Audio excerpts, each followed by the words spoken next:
والصلاة والسلام على سيد الأنبياء وخاتم المرسلين أبي القاسم محمد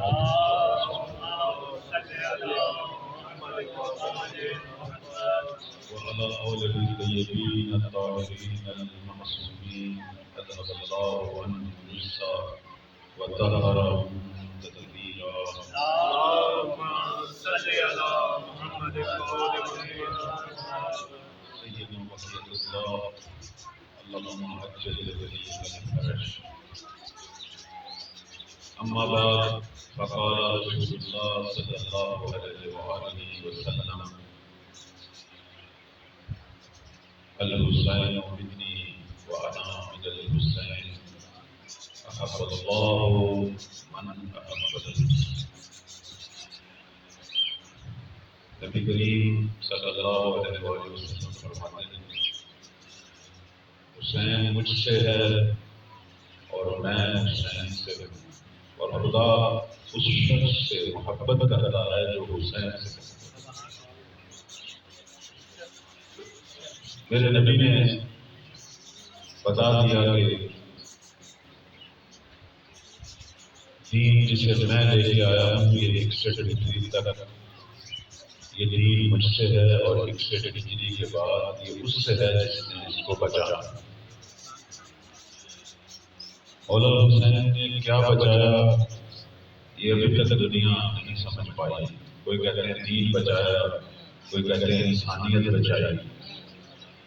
کہتے ہیں بابا گرو نانک نے ایک دفعہ سکھوں کا جو گرو تھا گرو نانک، اس نے ایک دفعہ اپنے کسی مرید کو کہا کہ تیرا کام نہیں ہو رہا، جاؤ مجلس حسین کرو۔ کوئی کام نہیں ہو رہا تھا، اس نے کہا جاؤ مجلس حسین کرو۔ وہ کہنے لگا کہ یہ تو شیعہ کرتے ہیں، ہم سکھ ہیں، کوئی ہمیں سکھوں والا عمل بتاؤ۔ اسے بڑا غصہ آیا، اس نے کہا جاؤ پھر اپنی بیٹی کا جو ہے وہ بیٹے سے بہن کا بھائی سے جا کے نکاح کرو۔ اس نے کہا یہ کیا کرا؟ کہنے لگا وہ جس نے ان رشتوں کو بچایا ہے وہی تو حسین ہے، یعنی صرف دین ہی بچایا ہے، انسانیت بھی بچایا۔ جو کہ یزید کے خلاف جو میرے مولا نے قیام کیا تھا اس کی ایک وجہ یہ تھی کہ اس نے محرم نامحرم رشتوں کی تمیز ہی ختم کر دی۔ حضرت خدمت ہے کہ چھٹے مولا امام جعفر صادق علیہ السلام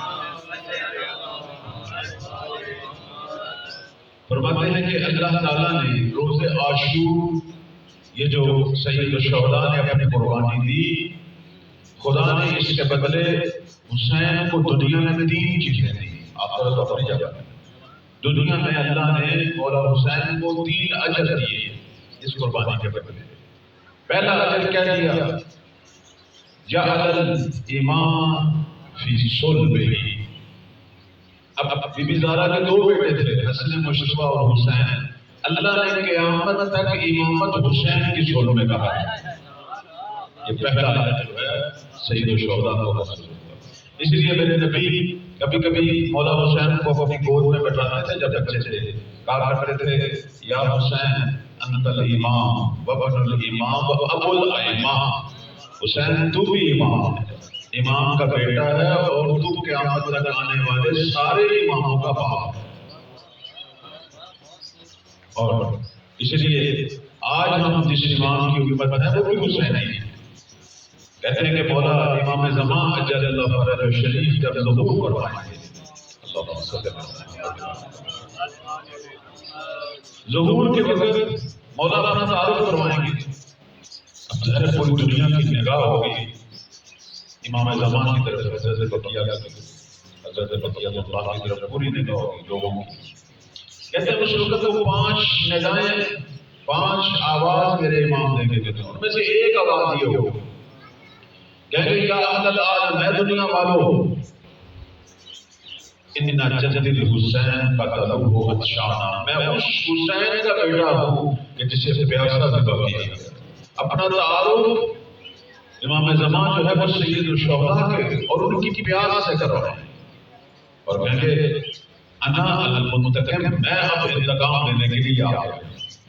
البتہ بعض ہمارے احباب یہ پوچھتے ہیں کہ سید شہداء کے قاتل تو مختار نے مار دیے، امام مہدی نے آگے کن سے انتقام لینا ہے؟ ایک سوال ہو سکتا ہے بچوں کے ذہنوں میں، جوانوں کے ذہنوں میں آئے سوال بھی ہیں بھئی وہ قاتل تو سارے مارے گئے، مختار کے ہاتھوں مارے گئے، پھر کن سے انتقام لیں گے؟ وہ تو مارے گئے لیکن یزیدیت تو باقی ہے نا۔ ایسے لوگ ابھی بھی باقی ہیں جو یہ کہتے ہیں، آج بھی اسی دور میں بھی باقی ہیں، ہمارے ارد رہتے ہیں یہ تکفیری نازی خارجی جو کہتے ہیں یزید نے ٹھیک کیا، اگر ہم بھی ہوتے یہی کچھ کرتے، یعنی جو یزید کے اس کام پر راضی ہیں، ایسے لوگ ہیں۔ البتہ ہمارے اہل سنت بھائی تو محب ہیں، میں ان لوگوں کی بات کر رہا ہوں کہ جو خارجی ہیں، تکفیری ہیں، صلوات پڑھنے پر محمد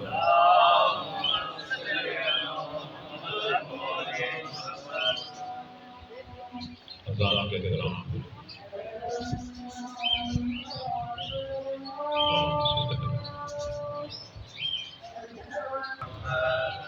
اذان سے یاد آیا جب مولانا سجاد شام گئے اور جب مولانا نے اپنی گفتگو شروع کی اور یزید کی جو جنایات تھی اس کو میرے مولانا نے جب اپنے خطبے میں بیان کیا تو یزید نے ایک شخص کو کھڑا کیا کہ اذان دے تاکہ امام سجاد اپنی بات نہ کر سکیں، شامیوں کے رنگ بدل رہے تھے، ان کو تب حقائق کا پتہ چلا۔ اور جب اذان شروع ہوئی تو جب مؤذن نے کہا نا اشہد ان محمد رسول اللہ، تو میرے مولانا نے یہ روک دیا، کہا اے یزید مجھے بتا اس اذان میں یہ جس محمد کا نام لیا جا رہا ہے یہ تیرا نام تھا یا میرا نام؟ صرف اسے یہ بتایا کہ دنیا میں یہ تو نے کن کو مارا ہے؟ لوگوں کو کہتا تھا کہ باغی گروہ کو مارا ہے۔ یہ تو شام کے لوگ ایسا طرح متوجہ ہوئے کہ جس کا کلمہ پڑھتے ہیں، جس کا نام آذان میں لیتے ہیں اور نماز میں لیتے ہیں، اس لیے ان کو مارا۔ تو عرض کر رہا تھا کہ چھٹے مولا نے فرمایا پہلا جو اجر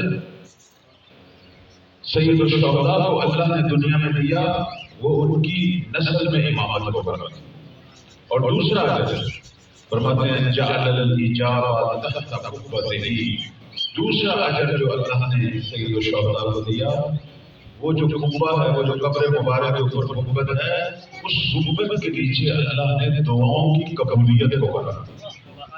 اگر دنیا میں کسی جگہ کوئی دعا قبول نہ ہوتی ہو وہ وہاں جا کے ضرور قبول ہوتی، وہاں پر دعا قبول ہوتی۔ اسی لیے یہ زیارت کا فلسفہ جو ہے اور یہ عظیم عبادت زیارت کی بھی اسی لیے شروع ہوئی کہ ائمہ نے خود ہی شیعوں کو کہا اپنی دعاؤں کی قبولیت کے لیے جاؤ قبر حسین، اور یہ سلسلہ جو ہے وہ زیارت کا شروع ہوا۔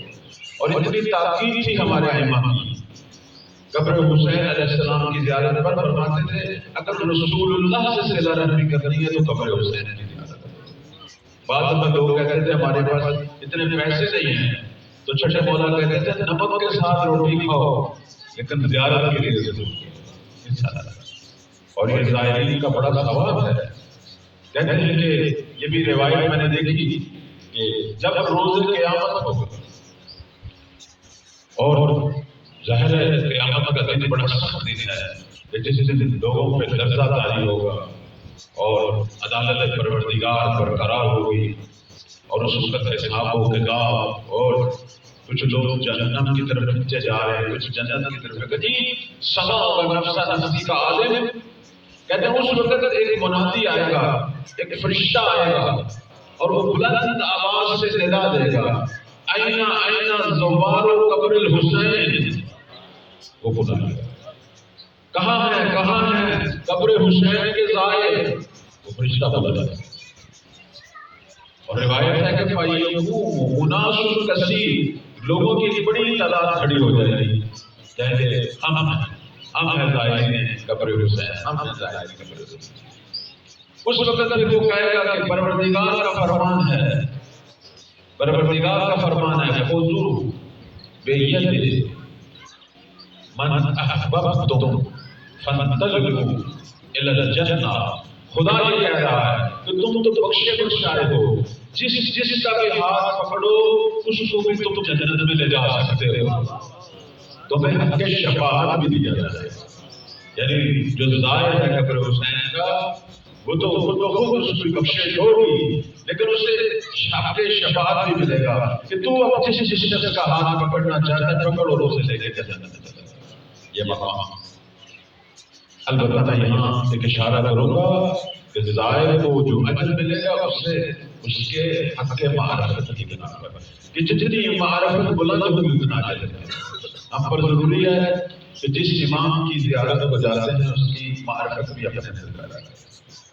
اور تیسری چیز میرے مولانا فرماتے ہیں سید الشہداء کو جو تیسرا اجر دنیا میں ملا فرماتے ہیں وجعل الشفاء فی تربتہ، خاک شفا یعنی وہ قبر حسین کی مٹی میں اللہ نے شفا. دنیا میں اگر کسی بیماری کا کوئی علاج نہ ہو تو اس کا علاج خاک شفا. کوئی بھی اگر انسان اگر ہر جگہ سے مایوس ہو جائے تو اس خاک شفا کا ایک دانے کے برابر اس کا استعمال اس کی بیماری کو دور کر دیتا ہے. البتہ یہ ملتی نہیں ہے خاک شفا. اسی طرح ہم یہ بھی دیکھتے ہیں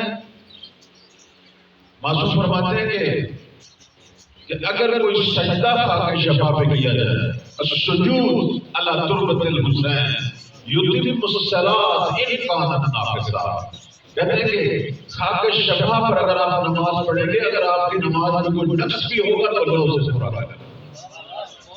یعنی آدمی جب نماز پڑھتا ہے تو اسے پتہ نہیں ہوتا کہ یہ نماز میری قبول بھی ہونی ہے نہیں ہونی، پتہ نہیں کون سی شرط رہ گئی ہے کون سا ادب رہ گیا ہے. لیکن خاک شفا پہ سجدہ تضمین ہے کہ اگر نماز میں کوئی نقص بھی رہ گیا تو وہ خود بخود خدا کی طرف سے پورا ہوگا. یہ تین صلے جو ہیں اللہ تعالیٰ نے دنیا میں عطا کیے ہیں. میرے عزیزو آج کا دن ایسا دن ہے اس دن میں فضائل نہیں پڑھ سکتا کیونکہ روز عاشور ہے. تھوڑا سا تصور تو کریں کربلا کی طرف کہ کربلا میں آج کیا قیامت بپا اور آج وارث حسین کی کیا کیفیت ہے. میں زیادہ نمونوں کے کچھ جملے آپ کی خدمت میں پڑھوں گا کہ میرے مولا امام زمان کس طرح غصہ دیتے ہیں. بہت لمبا غصہ ہے. میں صرف تین چار جملے چونکہ بہت دردناک جملے ہیں مجھ سے میرے دل میں سکت نہیں ہے. سب سے پہلے تو شہدائے کربلا کی طرف رخ کر کے کہتے ہیں میرا سلام ہو تم پر کہ خدا کے فرشتے تم پر گریا کر رہے ہیں. شہدائے کربلا اور کہتے ہیں میرا سلام ہو ان مسافروں پر جو وطن سے دور نکلا ہوئے پردیسی غربت کے عالم. اس کے بعد فرماتے ہیں میرا سلام ہو ان جسموں پر مقدس جسموں پر کہ جس کے ٹکڑے صحرا میں بکھرے ہوئے. اللہ اکبر. امام کے دل کی کیفیت تو دیکھیں مہدی کا دل اس طرح رو رہا. اور پھر کہتے ہیں میرا سلام ہو ان شہداء پر کہ جن کے ہونٹ شدت پیاس سے سوکھے ہوئے تھے اور اسی طرح نکاح ہو گئے. اجرکم اللہ اجرکم. اور اس کے بعد کہتے ہیں میرا سلام ہو ان کربلا کے صحرا میں بکھرے ہوئے جسموں پر کہ شدت دھوپ سے جن جسموں کے رنگ بھی لاشوں کے رنگ بھی بدل گئے. اجرکم اللہ. یہ بے دوروں کو فلاشیں کتنا عرصہ پڑی رہی کہ دھوپ نے ان کے رنگ بھی بدل دی. اس کے بعد اپنے دادا کو سلام دیتے ہیں. وہ چند سلام صرف میں پڑھوں گا. کہتے ہیں کہ میرا سلام ہو اس حسین پر کہ جس کو جھولے میں میکائیل اپنی لوریاں سنایا کرتا ہے.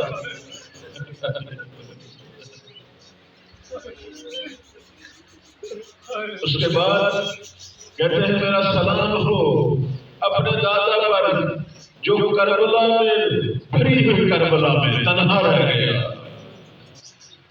اور کہتے ہیں میرا سلام ہو حسین پر کہ جو بہت پیاسا تھا لیکن دشمنوں نے نیزے اور تیروں سے اسے پانی پلایا.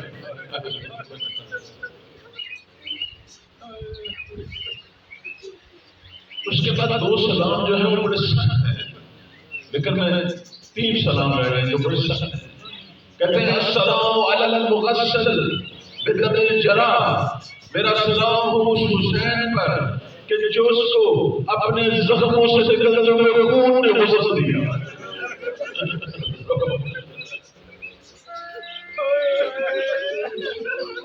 ظاہر لاشوں کو غسل دینا چاہیے.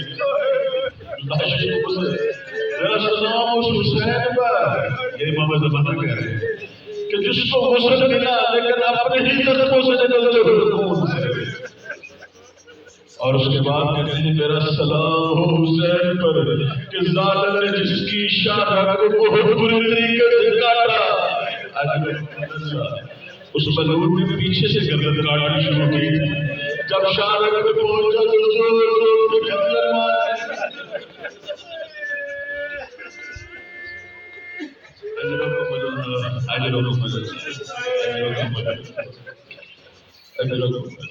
اور اس کے بعد اگلا سلام اس سے بھی بڑا سخت ہے. کہتے میرا سلام ہو حسین پر کہ جس کا کٹا ہوا سر دشت میں تھا اور ظالم چھڑی سے دانتوں کی بے حرمتی کر رہا.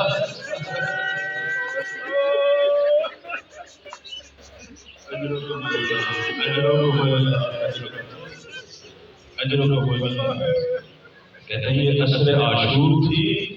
حضرت ام سلمہ سوئی ہوئی تھی اپنے گھر مدینہ میں. خواب میں کیا دیکھتی ہیں؟ خواب میں دیکھتی ہیں نبی کریم کو. خواب میں رسول اللہ کو دیکھتی ہیں لیکن کس حال میں؟ امامہ کھلا ہوا تھا, سر پہ خاک تھی, ریش مبارک خاک سے بھری ہوئی تھی, پیراہن میں بازو الٹے ہوئے تھے اور چہرہ جو ہے وہ آنسوؤں سے بھرا ہوا تھا. اور نبی کہہ رہے تھے ام سلمہ تو سو رہی ہے اور میرا حسین کربلا میں ذبح ہو گیا. ام سلمہ کہتی میں اٹھ کے دوڑی. وہ شیشی جس میں رسول اللہ نے مٹی دی تھی جا کے میں نے اس شیشی کو دیکھا, وہ مٹی خون بن چکی. اجرکم اللہ اجرکم اللہ. کہتے ہیں علامہ مجلسی بہت بڑے ہمارے عالم گزرے. وہ ایک دفعہ کتاب لکھ رہے تھے سید الشہداء کے مسائل پر اور سوچ رہے تھے کہ روز عاشور سب سے بڑی مصیبت کیا ہے. سوچ رہے تھے کہ میں کس کو بیرون مصیبت عظمی بیان کروں کہ میرے مولا حسین پر سخت وقت کون سا گزرا ہے. اسی کو لکھنا چاہتے تھے. ذہن میں آیا علی اکبر کا لکھوں. جب اکبر کے سینے میں برچی لگی, حسین کے دل پر قیامت گزری, یہ لکھوں. پھر خیال آیا نہیں جب عباس کے بازو قلم ہوئے تھے اس وقت بھی حسین پہنچ رہے تھے, وہ لکھوں. پھر سوچا نہیں جب عسکر کے گلوں میں تیر لگا تھا اور بابا کے ہاتھوں ذبح ہوا تھا. کہتے ہیں تیر اس طرح ظالم نے مارا تھا بچہ ایک کام سے دوسرے کام تک ذبح ہوتا ہے. کہا یہ لکھوں. یہی سوچتے سوچتے سو گئے. جب سوئے نا تو بی زہرا خواب میں کہنے لگی علامہ مجلسی میں تجھے بتاتی ہوں میرے حسین پر سخت وقت کون سا گزرا. کہا بھی بتاؤ. کہا جب دوسری دفعہ آیا تھا بہنوں سے نجات کرنے, وہ بہت سخت وقت تھا حسین.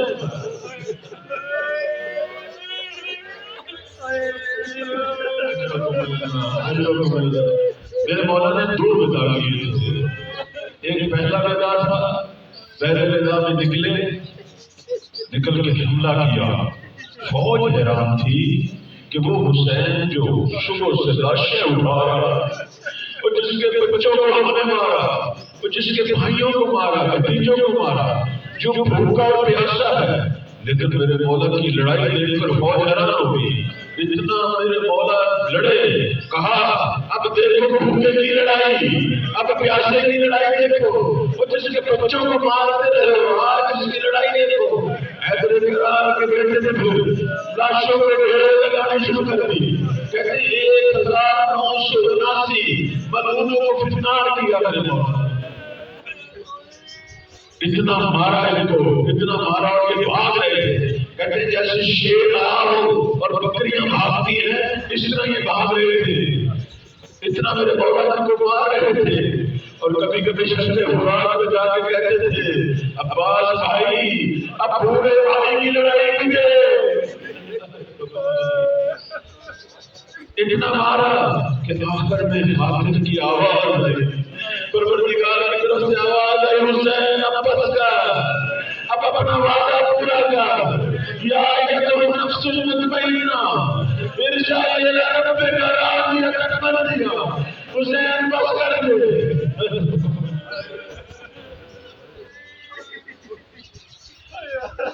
میرے مولا جو ہے وہ کہتے ہیں اس وقت شدت و راحت تھے امام نے ایک چلو بھرا پانی کا چاہا چند گھونٹ پی لوں کہتے وہ حسین نے تبھی بہت ہی مظلوم تھا اس نے دور سے تیر مارا جو میرے مولا کے حلق میں لگا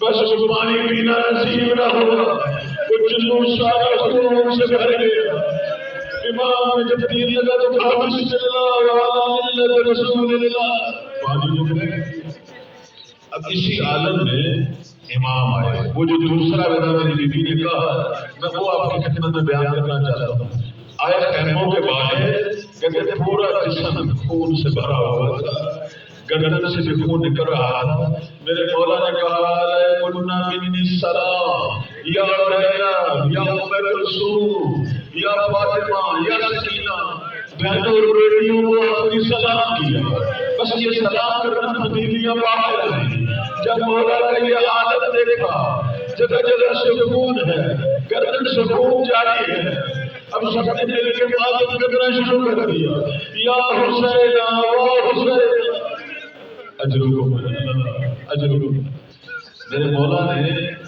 زینب سے کہا زینب بہن ایتی میں سو میں کہتی بہن مجھے کوئی پرانا سا سوٹ دے دو کوئی پرانے سے کپڑے دے دو کیوں بھیا کہا تمہیں نہیں پتا یہ اتنے کمینے ہیں مجھے پتا ہے مجھے مارنے کے بعد میرے کپڑے اتارے میری لاش چوریاں کریں گے اور یہ امام زمانہ کے سلاموں میں یہ بھی ہے کہ میرا سلام اس حسین پر کہ جس کو شہید کرنے کے بعد دنیا کیا ہے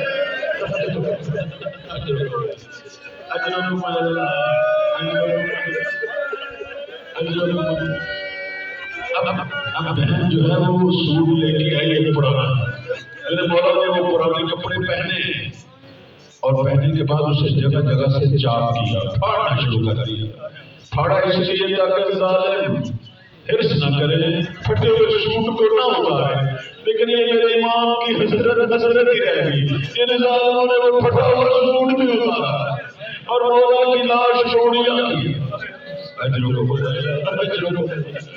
ہمارے پاس مکاتب یہ کہتے ہیں کہ جب کہا زینب مجھے کوئی پرانا سا سوٹ دو بیوی وہ والا کرتا لے لیا جو ماتا نے سیا وہ والا کرتا لے لیا کہا حسین بھیا پرانا کرتا یہی ہے جب میرے مولانا نے کرتا پہنا تو اس نے کہا بھیا جب ماں نے یہ کرتا دیا تھا کہا تھا حسین کو یہ کرتا کربلا دینا ایک وصیت بھی کی تھی اگر اجازت ہے تو وصیت پوری کرو کہا ہے وصیت پوری کر آگے بڑھتی ہے اپنی ایڑیاں اٹھا کے بھائی کا گریبان کھولتی ہے اور گردن پر بوجھا دیتی ہے کہ ماں نے کہا تھا چاند تک جگ چلے گا ماں بیٹا کو بوجھا دے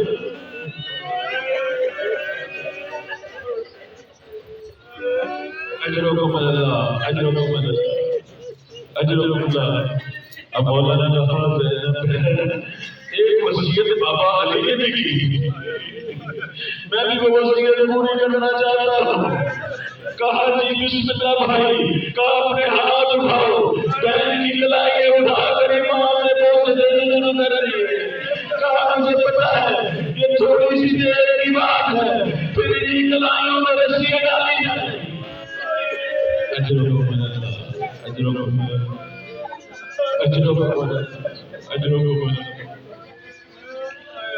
اب مولانا نے سب سے الوداع کرنا شروع کیا بہنوں سے الوداع کیا بیٹیوں سے کیا ہمارے مطلب لکھتے ہیں ان شہداء کی بیویوں اور بہنوں سے جو جانسار تھے اصحاب تھے ان کے پاس بھی گئے ان کا بھی شکریہ ادا کیا تمہارا شکریہ بیویوں تمہارے بھائی قربان ہوئے تمہارے شوہر بچے قربان ہوئے سب سے الوداع کرتے کرتے اب آتے ہیں اس خیمہ میں جہاں بیمار کربلا بے ہوش پڑے سید سجاد کے پاس آئے، کہتے ہیں زینب نے آگے بڑھ کر سید سجاد کو بیدار کیا، سجاد اٹھو، بابا سے آخری الوداع کرو۔ اب جب سجاد کی آنکھ کھلی، کہتے ہیں بہت زیادہ بخار کا غلبہ تھا، بہت زیادہ بخار اور تپ تھی۔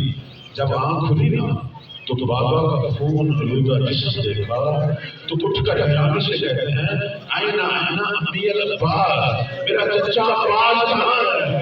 میرے بابا کے جسم میں خون ہے، عباس کہاں ہے؟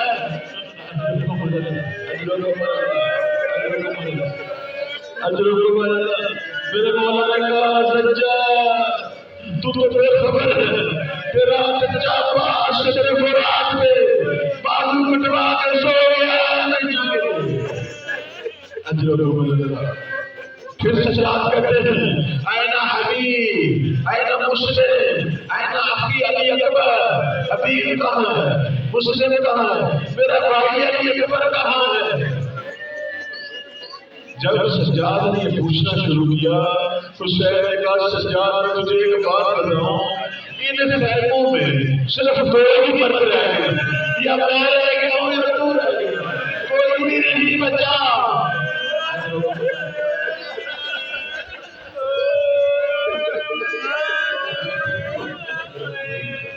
جب یہ سنا نا سید سجاد نے کہنے لگے پھوپھی مجھے ایک عصا دو، مجھے میری تلوار دو۔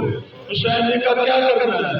کہنے لگا عصا جو میں عصا کے سہارے وقت کے امام کا دفاع کروں، میں بھی اپنے مولا میں قربان ہو جاؤں۔ میرے امام نے کہا نہیں سجاد نہیں، تمہارے سر پر بڑی ذمہ داریاں ہیں، تم نے بہنوں کو سنبھالنا ہے، تم نے اپنی پھوپھیوں کو سنبھالنا ہے سجاد، تو نے کوفہ اور شام جانا ہے۔ میں تیرے ذمے وصیتیں کرنے آیا ہوں، میں تجھے اسرار امامت دینے آیا ہوں۔ مولا نے اسرار امامت سید سجاد کے حوالے کی اور اس کے بعد بلایا سب کو، زینب کلثوم کو بلایا، کہا زینب کلثوم میرے بعد یہ تمہارا امام ہے۔